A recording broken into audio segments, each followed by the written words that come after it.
Bueno, en primer lugar me identifico, soy Ricardo Augusto Nissen, abogado desde el año 1975, ejerzo la profesión desde esa época, me dedico a la actividad académica, soy profesor titular de la Facultad de Derecho de la Universidad de Buenos Aires y de la Facultad de Derecho de la Universidad de Avellaneda, y estoy muy orgulloso de ambos cargos, y aparte he sido también inspector general de justicia entre los años 2003 y 2005.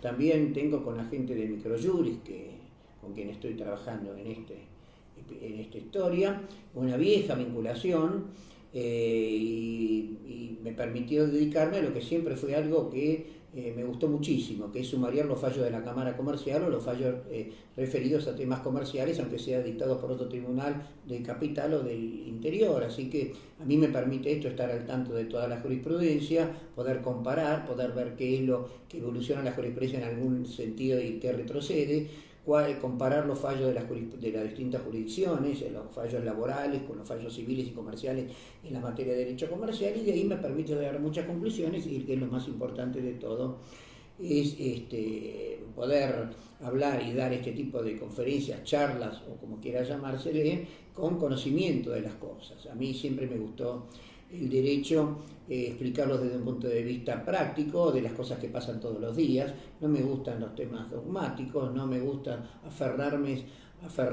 a principios generales que inventan los tribunales y que tienen más fuerza de ley que la ley. Y en las últimas épocas me he volcado de un análisis exclusivamente jurídico a un análisis jurídico y político de la cosa, porque me niego a explicar el derecho en las facultades donde doy clase o en las conferencias que me invitan, basado exclusivamente en el texto de la ley, sino que uno lo tiene que aplicar viendo lo que pasa en la calle, y los mejores ejemplos hoy para explicar todo lo que debo explicar los encontramos en el diario, en los medios, mucho más que en los libros jurídicos. Así que esto me ha causado, por algún lado, me ha causado muchas satisfacciones, pero por otro lado también tiene su contra, y que no todas las editoriales jurídicas publican los libros que tienen algún contenido político o vinculan una determinada institución a los sucesos políticos que acontecen todos los días. Y este tema por el cual se me convoca hoy, que son las sociedades por acciones simplificadas, es una clara muestra de que hay una íntima vinculación entre el gobierno elegido en el mes de diciembre, que es el 2000, o que asumió el gobierno en 2015, con lo que desea este gobierno en materia societaria. Se escucha muchísimo, y acá empieza la charla, se escucha que el derecho societario ha dado un vuelco muy grande en el año 2015 fundamentalmente, y que hay un nuevo derecho societario. Un nuevo derecho societario que está identificado como vinculado inescindiblemente al principio de la autonomía de la voluntad, un derecho comercial y societario también, mediante el cual se aligieran las formas, se evitan trámites burocráticos, se da mayor permisión al empresario para elegir el tipo societario que quiera, y los ejemplos los tenemos a partir de la unificación del Código Civil y Comercial en el Código Civil Unificado, que reformó también la ley permitió que la ley de sociedades se tuviera que modificar a los fines de adaptarlos al Código Civil y Comercial, en donde se incorpora la figura de las sociedades de un solo socio, por primera vez en la historia del derecho comercial argentino.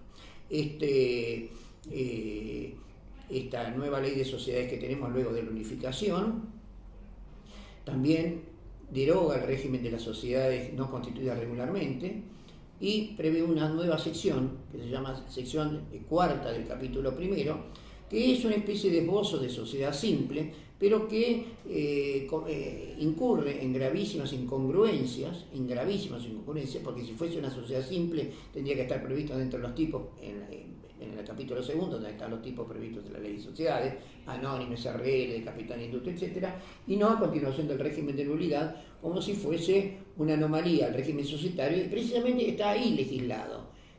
Reemplazan los artículos 21 y 26 nuevos, que llaman sociedades de la sección cuarta, a las sociedades irregulares o de hecho, sociedades no constituidas regularmente, lo cual constituye, como vamos a ver, un grave error. Este es el primer avance que hay para los que se identifican o hacen el panegírico de un derecho societario moderno.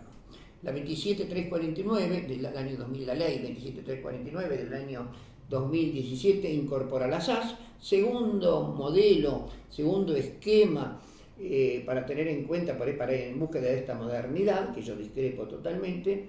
La tercera es un proyecto de ley que tiene media sanción de diputados, la sociedad de interés colectivo, llamadas empresas B. Y la cuarta, un proyecto que hace un mes está circulando en el Senado, entró por el Senado, de la mano de dos senadores, uno de ellos es Pinedo, no recuerdo, y otra es una senadora cuyo apellido es Capellini, y que creó una comisión para la reforma integral de la ley de sociedades, que está integrado por 5 juristas, pero que merece destacarse la actuación en esa comisión de los doctores Manóvil, Ragazzi y Saldívar. Hay otros dos, está una doctora Calcaterra también, y un doctor Liendo, pero me da la impresión que la pluma fundamental se debe al profesor Manóvil, con la colaboración más íntima de Ragazzi y Rovira, que ustedes recordarán bien, tienen escrito en la década del 70 los cuadernos del derecho societario, junto con el profesor Saldívar, que ya falleció hace varios años, porque fue el mentor de una obra bibliográfica de singular importancia.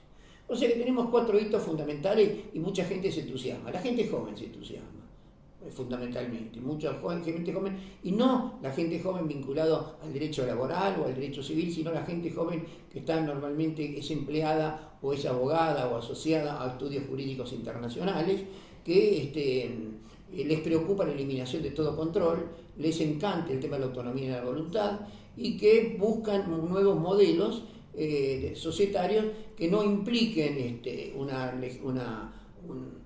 una redacción de los contratos constitutivos de una manera complicada, y tampoco les preocupa mucho si las sociedades se constituyen para defraudar a terceros o grupos minoritarios, sino que se crea el instrumento y que después la justicia resuelva. Esta es una tendencia moderna que yo advierto en todos los que escriben sobre la ley 27349 de sociedades por acciones simplificadas, en donde se procura un modelo simple que aparentemente habría tenido éxito en algunos otros países, como en Francia, como en Colombia, dentro de la relatividad de lo que implica esta afirmación, porque lo que pasa en otros países no necesariamente implica que acá en Buenos Aires o en Argentina va a suceder lo mismo. Vayamos al primer hito de esta modernidad. Las sociedades de un solo socio fueron reclamados permanentemente de hace muchos años, fundamentalmente después de la década del 50, por un jurista, Mauricio Yadarola, un jurista cordobés que falleció joven, pero que tiene muchos logros en su haber, una persona inteligentísima, y que había estudiado en Estados Unidos, y que incorporó también novedades en materia de títulos, valores, y fundamentalmente incorporó también al pensamiento argentino la necesidad de incorporar la sociedad de un solo socio. Ya no se veía el contrato de sociedad, ya no lo veía Yadarola, como la sociedad como un instrumento de concentración de capitales para cumplir un objeto determinado y distribuir las ganancias entre los socios, sino lo veía como otra cosa, como una manera de fraccionar el patrimonio y evitar que un comerciante individual o una persona física debiese responder necesariamente con todos sus bienes por los resultados de su emprendimiento económico. Y Yadarola había dado un cambio, esto ya venía de Europa, no es invención de Yadarola, ya venía predicándose en Europa en el siglo XIX, y Yadarola lo pone en el tapete, en la década del 50, les digo, y a partir de ese momento, esta idea de la sociedad unipersonal es seguida por muchos autores, muchos profesores, que vuelven a insistir en la necesidad de incorporación a la legislación argentina en cuanto a un congreso se celebró desde el año 1978 o 77 en la cumbre hasta la fecha. A mí me parece que estábamos hablando de algo que no correspondía, porque si nosotros queremos hablar de la separación de patrimonios, no que, de acuerdo al código, con lo que el principio general de que una persona, que es un principio general básico, que es unidad del patrimonio, previsto desde el 1867, que una persona tiene un solo patrimonio y que no se puede dividir, lo que se llama el principio de la unidad del patrimonio, universalidad del patrimonio, no podemos permitir que el patrimonio de la persona, que es un atributo de la personalidad, se desdoble en tantos patrimonios como el interesado quiera. O sea, yo tengo una zapatería y respondo por los resultados de la zapatería con la plata que puse en la zapatería. Respondo si tengo también un kiosco, un maxi kiosco, respondo por las obligaciones del maxi kiosco por la plata que puse en ese emprendimiento, y por lo demás, por mis deudas particulares, colegio de mis hijos, en fin, responderé con lo que queda del patrimonio.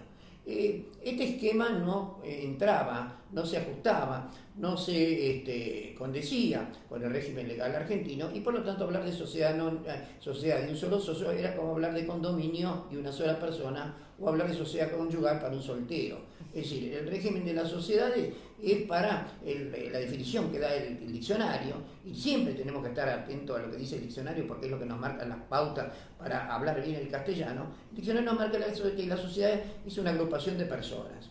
Ahora, si no tenemos esa agrupación de personas y es una sola persona, no puede haber sociedad. Puede haber empresa individual, como tienen otros países, pero hablar realmente de sociedad de un solo socio era una contradicción en los propios términos, y yo desde épocas inmemoriales que comencé a concurrir a los congresos, me opuse terminantemente a esta posibilidad. Pero bueno, tanto va el cántaro a la fuente, que en el año 2011, cuando se hace conocer la intención del oficialismo en ese momento de unificar el Código Civil y Comercial, que ya venía siendo una iniciativa que había tenido éxito en otros países fundamentalmente europeos, se pensó en que no podía ser que la Argentina no tuviese sociedad de un solo socio, que parecía como el paradigma de la modernidad, y mucho más cuando Francia, que es el país referente en materia de derecho en la Argentina, ya la había aceptado. Si Francia la había aceptado, parecería que todos los escollos que había para introducirlo en el país, esta figura, no había elementos para que nos podamos oponer. Y así surge en la ley 26.994, que es la que reforma la ley de sociedades como consecuencia del Código Civil, de la unificación del Código Civil y Comercial, surge la figura de la sociedad de un solo socio, y el artículo primero dice: para la sociedad, cuando uno o más personas, a diferencia de antes, que decía dos o más personas, se acepta esta modalidad societaria. Para muchos esto era el desideratum, se iban a constituir muchísimas sociedades,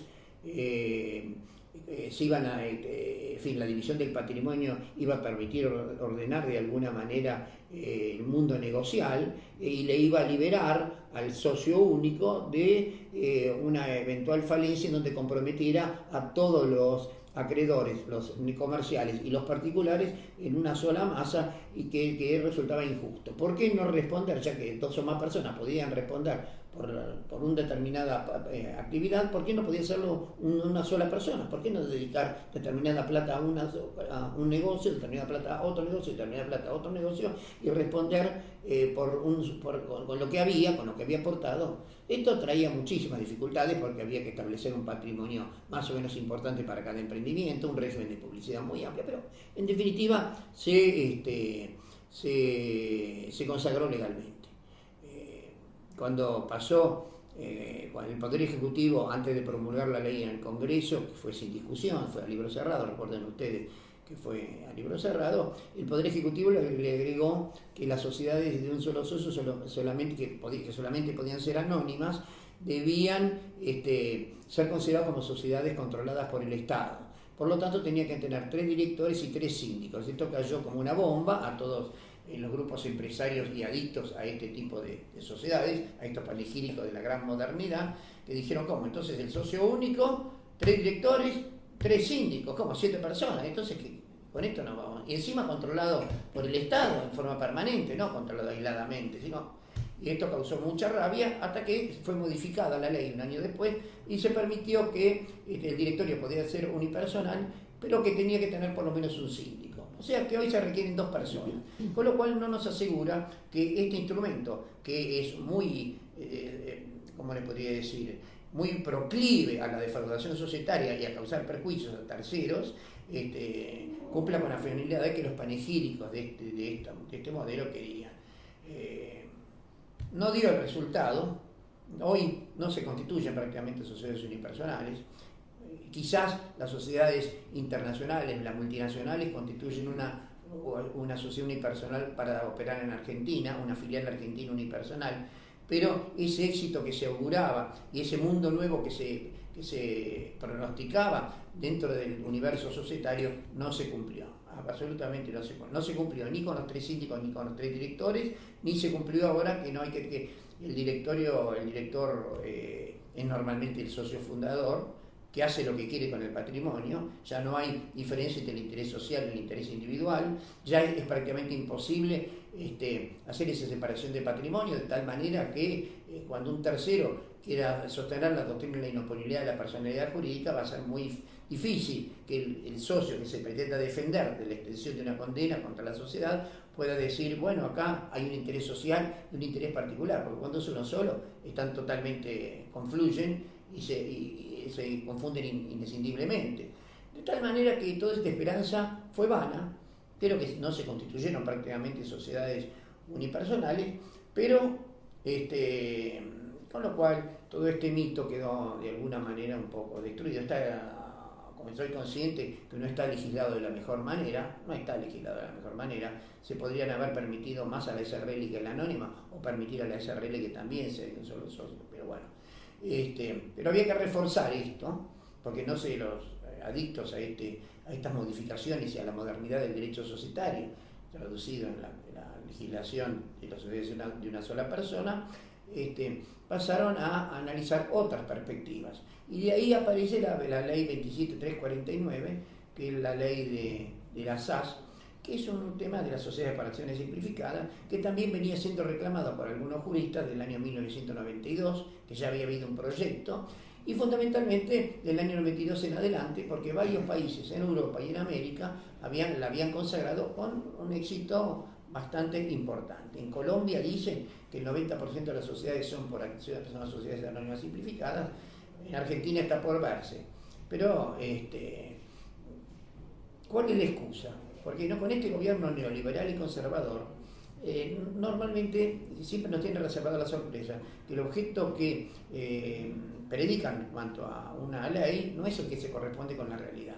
Y esto ya lo sabemos del tema de la reparación histórica, que era para favorecer a los jubilados, pero que se hace a través de un blanqueo de capitales, que se pretende recaudar fondos para los jubilados. Ni los jubilados recibieron plata. El blanqueo tuvo algún éxito, pero luego el presidente, por vía de un decreto, le permitió a los amigos, que era el objetivo final de todo esto, y entonces los pobres jubilados, o esa reparación histórica, quedó en el verso, y lo único que sirvió para blanquear fondos del grupo gobernante y de los amigos empresarios. Así que esto de la idea de reparación histórica es nada más que una anécdota, porque la verdad que el objetivo fundamental de esta ley fue nada más que blanquear capitales por los amigos de turno. Y lo mismo pasó acá, que nosotros queríamos un nuevo tipo societario, nosotros no, pero cierta gente quería un nuevo tipo societario. Bueno, ¿de qué manera podíamos incorporarlo? Porque la ley argentina trata todos los tipos societarios que normalmente están tratados en el mundo. ¿Y de qué manera podemos hacer? Bueno, recurrimos a otra simpatiquísima figura, la figura de los emprendedores. Y entonces sanciona esta ley, que se llama Ley de Apoyo al Emprendedor, que da la casualidad que en el capítulo 3 tiene 5 capítulos. Hay 4 capítulos que es de apoyo financiero a los emprendedores, lo cual me parece bárbaro y hay que alentarlo, pero hay un capítulo, que es el único que no es aprobado por unanimidad, que se dedica a reglamentar un nuevo tipo societario que no se incorpora a la ley de sociedades y que constituye un desaguisado, porque está muy mal redactada. El redactor no tenía antecedentes del derecho societario y fue redactada prácticamente bajo las pautas o parámetros que le dio el Ministerio de Modernización, y salió un engendro que es realmente lamentable. Mucha gente está contenta, dice que bueno, las sociedades por acciones simplificadas, pero vayamos por partes. La excusa era brindar al emprendedor un instrumento societario adecuado, que normalmente los emprendedores tienen ganas pero no tienen plata. Por eso es que el capital social se puso de 20.000 pesos, se les permitió hacer cualquier actividad para que su inventiva esté omnipresente en cada una de las iniciativas, pero deberían haber puesto que al cabo de un año, cuando tengan un determinado patrimonio, se ajusten a la ley de sociedades y se hagan anónimas o SRL. Pero resulta, y ahí está la trampa, que no hay un registro de emprendedores. Y si voy yo, que no soy emprendedor, o van cualquiera de ustedes que no son emprendedores y quieren hacer una SAS, igual la hacen. Y esto ¿Qué particularidad trae? Que todo este objetivo de dotar a cierta gente de escasos recursos, pero con gran incentiva o inventiva, fueran los destinatarios de esta nueva sociedad, se desvirtúa porque hoy cualquiera puede hacerlo. Entonces, yo tengo una ley de sociedades, la 19550, llena de normas de protección de los terceros y de los accionistas minoritarios, con normas imperativas protegiendo el capital social para que la sociedad no se convierta en un instrumento de fraude cuando hacemos una capital para construir aviones y lo dotamos de 100.000 pesos, que no alcanza ni para los gastos. Y por otro lado, en una ley que está fuera, la 27349, nos permite hacer otra sociedad, prácticamente con los mismos órganos, de la misma característica, con el capital dividido en acciones, que puede ser todo lo que en aquella no podemos. Ahora, si usted me dice, bueno, pero estaba reservado a los emprendedores, muy bien, estaba reservado, pero no, está reservado a todo el mundo, porque no hay que ser emprendedor para hacer la sociedad de estas emprendedores, que se llaman sociedad por acciones simplificadas, lo cual es una enorme contradicción, y nos dimos cuenta, algunos, que esto era una verdadera sustitución, una verdadera mentira. Había que dictar la ley de apoyo al capital emprendedor, pero lo importante de esa ley era la incorporación de las SAS, no el fomento al capital semilla, como se llama, o todo el crowdfunding que está en los otros capítulos. Eso era secundario, eso era para adornar una ley que lo único que pretendía era incorporar al ordenamiento societario un modelo de sociedad en donde se podía hacer todo. Se podía hacer absolutamente todo. No regían los derechos fundamentales del accionista previstos para la anónima, como el derecho de información o el derecho de impugnar los estados contables o las decisiones asamblearias. Es decir, todos los derechos fundamentales que consagra la ley de sociedades, en principio no se aplican para las sociedades por acciones simplificadas, que pueden tener un capital de 2 sueldos mínimo vitales y móviles, creo que los sueldos, salario vital y móvil, que son en este momento más o menos 24 o 25 mil pesos. Se imagina que con 24 o 25 mil pesos no nos alcanza ni para constituirla, ni para pagar los edictos, ni para pagar el trámite de constitución, ni para pagarle al escribano que la va a hacer. No sirve absolutamente para nada. O sea que la sociedad nace infracapitalizada. O sea, nace con vocación de no cumplir con sus obligaciones, porque a pesar de que los socios responden limitadamente con el aporte que efectuaron y teóricamente no están obligados a hacer un nuevo aporte cuando la sociedad no tenga dinero para pagar sus deudas. Si uno compara un estatuto de una sociedad offshore, por ejemplo, y uno compara con un estatuto de una sociedad por acciones simplificadas, es prácticamente lo mismo. Y curiosidad, esta ley 27349 está dictada en el 2017 y entre el año de 2017 y 2018 se derogaron todas las normas que la Inspección de Justicia había dictado para combatir a las sociedades offshore.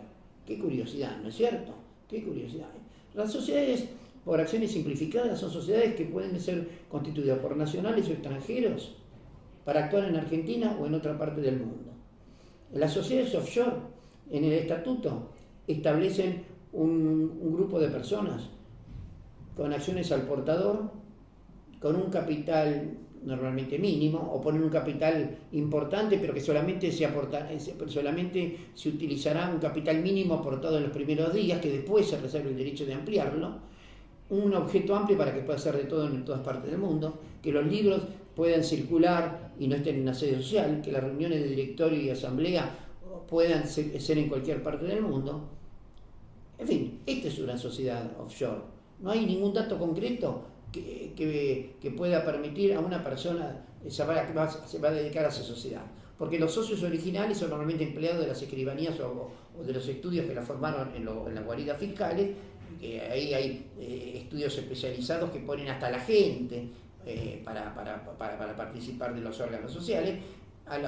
Al poco tiempo de constituida se vende, se adquieren las acciones del portador, esto es una sociedad offshore, y el dueño de la sociedad offshore es un argentino que va a operar en la Argentina, pero que nadie va a saber quién es, porque cuando vayamos al registro, si es que se inscribieron, va a encontrar a los empleados de la escribanía que fue el estudio contable jurídico que le hizo a la sociedad. De manera tal, y acá ustedes me dirán, bueno, acá el offshore no se daría porque tiene que estar el nombre de los socios. Sí, pero no existe obligatoriedad, existe la forma, mejor dicho, para hablar con más propiedad, de que cuando se transfieran las acciones no se inscriban en el registro privado que llevan las sociedades para registrar la transferencia de las acciones. Con lo cual, como ustedes pueden establecer en el contrato constitutivo que no se inscribieran las transferencias de acciones, ustedes se van a encontrar con el mismo problema que los offshore, con los socios originales, porque el estatuto no prevé precisamente la necesidad de cambiar a los socios cuando se produce la transferencia. Con lo cual nos estamos acercando peligrosamente a los offshore. Los offshore, como les dije, no tienen capital normalmente. Y acá, 2 sueldos vitales y móviles. La sociedad offshore tiene un objeto amplio para dedicarse a lo que quiera. Acá es exactamente lo mismo. En la ley de sociedad para acciones simplificada se habla con mucha impropiedad del representante legal como una figura ajena al órgano de administración. Estamos igual que el representante legal de la sociedad offshore cuando viene a operar en Argentina, que el único dueño o la única persona que manda es el representante argentino, que es el verdadero dueño, que es el único hilo conductor que nos permite llegar a saber de quién es una sociedad offshore. Entonces, yo pregunto, ¿no será que en realidad los emprendedores son los convidados de piedra como los jubilados en la ley de reparación histórica? Y lo verdaderamente importante era crear una sociedad similar a las offshore, y que la Argentina se convierta, como les dicen ahora, en un país friendly para las sociedades offshore, y que sea un lugar en donde nos dediquemos a este tipo de negocios y que vengan ciudadanos de otros países para utilizar estas sociedades y hacer en su propio país con estas offshore, con un estatuto muy sofisticadamente elaborado para no dar ninguna transparencia y exhibir la mayor opacidad. Yo lo tengo en duda y creo que ese fue el objetivo. Pero aún partiendo, que esto es una idea propia mía y algunos me dicen que yo tengo la obsesión con las offshore, porque las combatimos mucho en la época que yo fui inspector general de justicia, digamos que las SAS no han dado el resultado que se pretendía. Yo les traigo alguna estadística, por ejemplo, les voy a dar 2, que son, por ejemplo, unas que hice del 16 de abril al 22 de mayo del 2018. Que eran en total 502 sociedades. Se inscribieron 502 porque se constituyen muchas SAS. Pero esto no significa que haya un enorme entusiasmo por constituir empresas. Cuando los países están en un estado de recesión, cuando el país está atravesando una crisis económica como la que estamos atravesando, la constitución de sociedades que se inscriben en un solo día, como las sociedades por acciones simplificadas, es más una señal, una prueba o un indicio, si ustedes no quieren llamarlo prueba, de una insolventación, y que el comerciante individual recurre a estos modelos y en 48 horas, sin plata, ya tiene un disfraz que le permite actuar en el mundo de los negocios a través de un sujeto de derecho como una sociedad que para los terceros implica un perjuicio porque para imputarle la actuación de esta sociedad tiene que invocar la teoría de la inoperabilidad de la personalidad jurídica, esgrimirla en un juicio y llegar a una sentencia que diga que la sociedad esta es lo mismo que el único socio que la manda, y esto requiere muchos años de pleito. Por lo tanto, si yo no quiero responder con mi patrimonio personal, con las obligaciones de este tipo de sociedades, hoy el modelo más adecuado es la sociedad para acciones simplificadas. Hoy el modelo más adecuado es la acciones simplificadas. Pero les estaba diciendo, tenemos 502 sociedades entre el 16 de abril y el 22 de mayo, un mes y una semanita. De estas 502, 204 son de una sola persona, con lo cual ratifica que estas sociedades fueron pensadas para los emprendedores, pero están hechas para los empresarios individuales. Lo cual representa, las 204, el 40,63% de las mismas. 209 de las 506, ¿no es cierto? De las 502 están integrados por 2 socios, es decir, el 45,61%, y solo 69 de ellas, es decir, el 13,74% de las SAS confrontadas tienen más de 3 socios y nunca jamás superaron los 5 integrantes. Esto es muy revelador. Esto es para las pequeñísimas empresas. Si no es por los emprendimientos comerciales individuales, es para las pequeñísimas empresas. pero no pretendamos que las SAS alguna vez coticen en bolsa, aunque curiosidad, las SAS pueden intervenir en bolsa sin el control que para las que anónimas que cotizan en bolsa tiene la autoridad de control, la Comisión de Valores y la Bolsa de Comercio. Hoy no tienen ningún control. Hoy la SAS no tiene ningún control de legalidad, se hacen adaptado a un estatuto modelo y si cotizan en bolsa tampoco tienen el control que merecen las sociedades anónimas que se dedican a la actividad bursátil. Es una ausencia de control absoluto, lo cual vuelta a asimilarlos a las sociedades offshore. El 49%, 499 de 502 optaron por una duración de 99 años. Esto también se pueden sacar importantes conclusiones. Yo cuando hago una sociedad con una persona que no conozco o tenga pocas relaciones comerciales, pero a lo mejor tenemos mucha empatía para hacer un negocio común, hacemos por 5, 10, 15 años, 20 años, pero no por 99 años.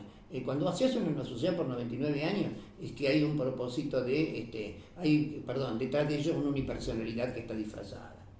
El 99,40% optaron por el objeto amplio, o sea, para hacer cualquier cosa, a diferencia de lo que decía la reglamentación de la Ley de Sociedades, Resolución 7 de la Inspección de Justicia del año 2005, que decía que tenía que tener un objeto preciso y determinado. Lo natural cuando hacemos una sociedad es que nos dediquemos a algo que conocemos.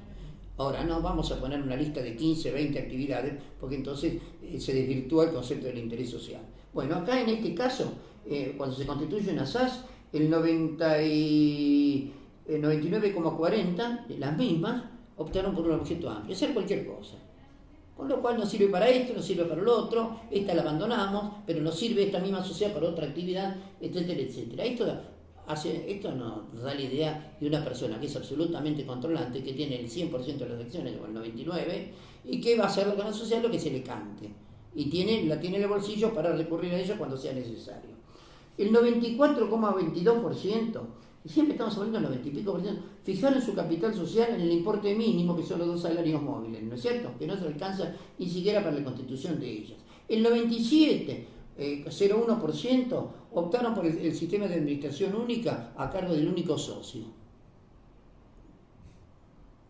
Y en el 100% de los casos, asumió el carácter de único administrador. No pusieron un órgano de administración de 3 directores, 2 directores, sino fue uno solo y en el mayor de los casos fue el único socio. O sea, el único socio, único director, interés social no existe sociedad, no existe fin societario, no existe nada. El 100% prescindió de la sindicatura, o sea que este señor no quiere ningún control ni pagar un sueldo más, y el 27,88%, que esto es algo muy propio de la Argentina, que hace la tilinguería nacional, le puso un nombre extranjero. Pero esto no me llama la atención si uno va por la avenida de Santa Fe, el 80% de los negocios tienen nombres de idioma inglés, lo cual a mí me llena de vergüenza, porque yo que soy un fanático de la soberanía, realmente que resignar el lenguaje. ¿Y qué piensan? ¿Que porque se llama en inglés va a contratar más? Pero parece que, si ustedes fíjense, caminen por Santa Fe, fundamentalmente entre Callao y 9 de julio, el 80% de los negocios, y bueno, acá pasó lo mismo, el 27% le ponen un nombre inglés, el idioma inglés. Bueno, este fue el esquema. Le voy a decir simplemente algunas características que tiene: objeto amplio, como le dije, capital social mínimo, absoluta opacidad, no hay control de legalidad del acto constitutivo, se invoca la autonomía de la voluntad como fundamento definitivo para evitar un estatuto muy reglamentado, que contemple los derechos de los terceros o contemple los derechos de los minoritarios. Acá la autonomía de la voluntad rige, y esto lo dicen prácticamente todos los autores que lo apoyan. Ahora, la autonomía de la voluntad es un concepto que surge con todo su esplendor en la época del siglo XIX, con el Código de Comercio y fundamentalmente con el Código Civil. Luego sufre un enorme menoscabo con la Ley 17711 del Código Civil, en el año 1968, que aparece la teoría de la imprevisión, y otras figuras, la lesión enorme. Luego el derecho laboral en el año, cuando crean los tribunales laborales y se dicta la ley de contrato de trabajo, pulverizaron a la autonomía de la voluntad. Y el derecho del consumidor, que es transversal a toda la rama del derecho, puso lugar a un criterio de justicia en donde el proveedor, cuando va a negociar con el fabricante, está en mejores condiciones que cuando no existía la ley de defensa del consumidor, porque antes el fabricante o el concesionario hacía lo que quería. O sea que el concepto de la autonomía de la voluntad está absolutamente menoscabado, desvalorado. No es lo mismo que en las épocas decimonónicas, que era el principio rector en materia de contratos, y hoy ya no es así. Sin embargo, se recoge ese principio y se lo pone como el leitmotiv de este tipo de sociedad, lo cual no es cierto, porque si yo quiero constituir una sociedad por acciones simplificada, y quiero adherirme al principio de la autonomía de voluntad, hago un estatuto a modelo de las personas que somos. Esto ya es difícil pensarlo porque son uno o dos nada más, pero hacemos un estatuto que se adecue a las características personales y a las características del negocio, ¿no es cierto? Pero si yo solamente puedo hacerla, como dice la Inspección General de Justicia, en la resolución 6 del 2017, puedo hacerla solamente adhiriendo a un estatuto modelo, ¿qué cosa más contradictoria hay que adherir a un estatuto modelo y por otro lado fomentar la autonomía o fundar este nuevo tipo societario en la autonomía de la voluntad? O sea, yo lo único que puedo hacer es adherir a este modelo, punto. Ahora, ¿puedo o no adherir a este modelo? Eso es un tema discutible, y hacer un estatuto, pero en el 100% de los casos todos adhieren al estatuto modelo porque quieren tener la sociedad en 24 horas. Este enorme fenómeno y crecimiento de las SAS en el 2017 y 2018 sufrió una disminución. Ya le dije que esto no es acá no hay brotes verdes, no hay inversión, no se derrama inversión, no es que vengan la gente y está desesperado que ahora tiene la sociedad y pone un negocio, no, al contrario, las pymes está cada vez peor, el mundo de las pymes está cada vez peor, pero no se ha cumplido estrictamente con los propósitos del legislador y esto del emprendedor ha caído prácticamente en desuso.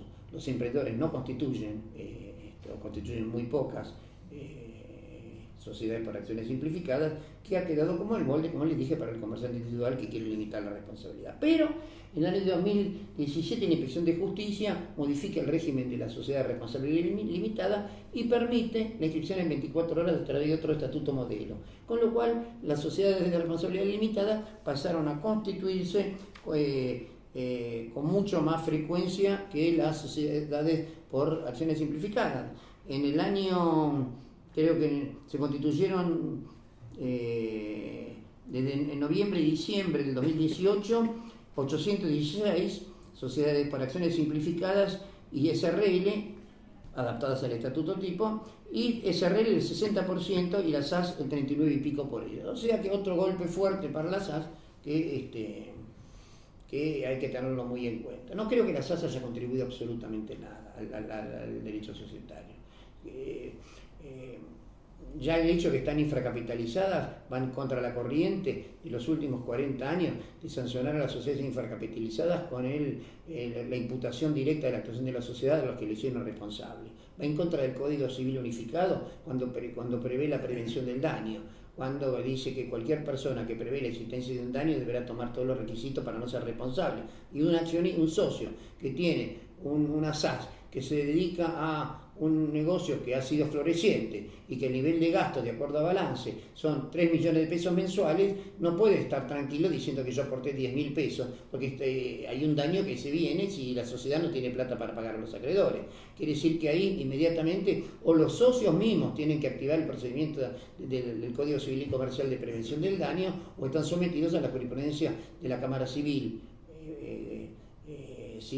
laboral y en menor medida comercial, que le va a aplicar la teoría de la inoponibilidad de la personalidad jurídica y le va a imputar la actuación y responsabilidad a este socio único o a estos dos socios. Porque cuando es una sociedad de dos socios, normalmente un socio tiene el 99% y el otro tiene el 1%. O sea, son emprendimientos individuales. Esto, aparte, y para terminar con el tema de la SA, ¿qué es un emprendedor? Porque este es el grave problema. Bueno, el emprendedurismo está identificado con la gente joven, con gente que no tiene plata y que tiene esa idea, que necesita gente con plata para que poder... y bueno, y los ejemplos son los de siempre, los ejemplos en Estados Unidos, que han hecho empresas multimillonarias ahora, pero acá en Argentina eso no se da, lamentablemente no se da. Por una serie de circunstancias económicas. Y por otro lado, si esto fuese cierto, habría que haber empleado el mecanismo necesario para que cuando la sociedad, por acciones simplificadas, creada por el emprendedor, alcance un determinado nivel, bueno, entonces tiene que obligatoriamente transformarse en una SRL o anónima y estar sometida a los mismos controles que está sometida quien tiene una SRL o una sociedad anónima, por supuesto. Pero bueno, ¿qué son los emprendedores? El presidente de la República habla que San Martín y Belgrano son emprendedores en la lucha contra la independencia. O no leyó nunca la historia de Argentina, o me parece un desconcepto realmente identificar a un soldado con un emprendedor. ¿Un emprendedor de qué? ¿Cuál era el emprendimiento? Que sea Libre América, eso no es un emprendimiento, porque pueda fundar una ley de emprendedores. En segundo lugar, hay un gurú que tienen, que se llama Andy Freire, que es el principal promotor de todo esto, donde dice que el verdadero emprendedor es el que sabe descubrir las oportunidades. Por ejemplo, irse de vacaciones y alquilar la parrilla a un tercero, o alquilarle el sillón del living, o alquilarle una habitación en la casa. O, por ejemplo, como pasa en otros países, instalar una peluquería en la puerta de tu casa, vos pones una silla y una tijera y ofreces un corte de pelo a muy poco precio. Esos son los emprendedores. ¿Y qué pasó en Argentina? Bueno, lo único que tenemos de emprendedores son estas personas que van y hacen entregas a domicilio de determinados productos con una mochila enorme, que no están sindicalizados, tienen todas las desventajas laborales, que nadie les aporta cargas sociales, tienen que soportar un peso enorme en la espalda. Si eso es el modelo del cuentapropismo, porque dice, bueno, están en el estado del jefe y no tiene una relación de dependencia directa. No es verdad. Y si esto inspiró esta ley, realmente no tiene mucho sentido a mi juicio. Pero bueno, veremos. Para terminar, y ya finalizo, se incorporó al Senado, por vía Senado, un proyecto de ley integral a la ley de sociedades comerciales. Los panegíricos de las SAS eran lo que decían, primero las SAS y después el proyecto, pero son inescindibles estas dos cosas. Bueno, el proyecto se incorporó. Ahora, ¿va a salir el proyecto? No creo que salga este proyecto en este año electoral. Creo que la Argentina tiene otras iniciativas que son más dignas de tratamiento que una reforma integral a la ley de sociedades. Esto quedaría para el año siguiente, y en el año siguiente habrá que ver cómo resultan las elecciones y si van a tener mayoría en el Congreso. Es una ley absolutamente corporativa, una ley que modifica el régimen de las sociedades extranjeras para evitar cualquier disgusto que puedan tener con alguna legislación parcial que evite el movimiento offshore en la República Argentina. Es una ley que disminuye los derechos de los socios, que restringe la doctrina de la imposibilidad de la personalidad jurídica. Es una ley que suprime el control de legalidad y la intervención de la Inspección de Justicia en el control de las sociedades. Es una ley que retrocede 100 años al derecho argentino, porque desde la década del 50 del siglo pasado, toda legislación en el mundo tiende mucho más a proteger a los terceros y a los accionistas minoritarios de ser una sociedad que reglamente el funcionamiento del directorio, asamblea, etcétera. Entonces nos encontramos con una tremenda regresión, pero es propio de esta época neoliberal que se vive, en donde está muy claro el rol que tiene que desempeñar la Argentina, el rol que tiene la gente que necesita, que tiene plata y que no necesita preocuparse para llegar a fin de mes, de aquellas personas que lo que menos piensan es en una reforma a la ley de sociedades. Yo creo que este proyecto no va a ser sancionado, va a tener muchísima oposición, pero para terminar y anexando estas dos últimas cosas que le digo, el proyecto la ley 27349, la 27349 queda derogada y pasa, de acuerdo al proyecto de ley de sociedades, ¿no? Y pasaría a incorporarse como un tipo societario, ¿no es cierto? Que le han hecho algunas modificaciones, han mejorado su redacción, pero en definitiva tampoco establece que es para los emprendedores, puede ser para cualquiera, mantiene el capital mínimo, y con eso me resulta una paradoja. Si yo quiero hacer una sociedad en serio y quiero cumplir con todos los requisitos propios para no defraudar a terceros y tener una sociedad capitalizada, tengo que hacer la SRL o anónima. Ahora, si no quiero proteger, si no quiero respetar los derechos de las minorías, si quiero defraudar a los terceros con una sociedad infracapitalizada o a través de manipulación de las acciones, creo una sociedad por acciones simplificadas, y ambos cuerpos y ambos tipos societarios están previstos en la ley. Yo digo, ¿qué coherencia tiene esto? ¿No es cierto? No tiene ninguna. Bueno, nada más que esto. Gracias.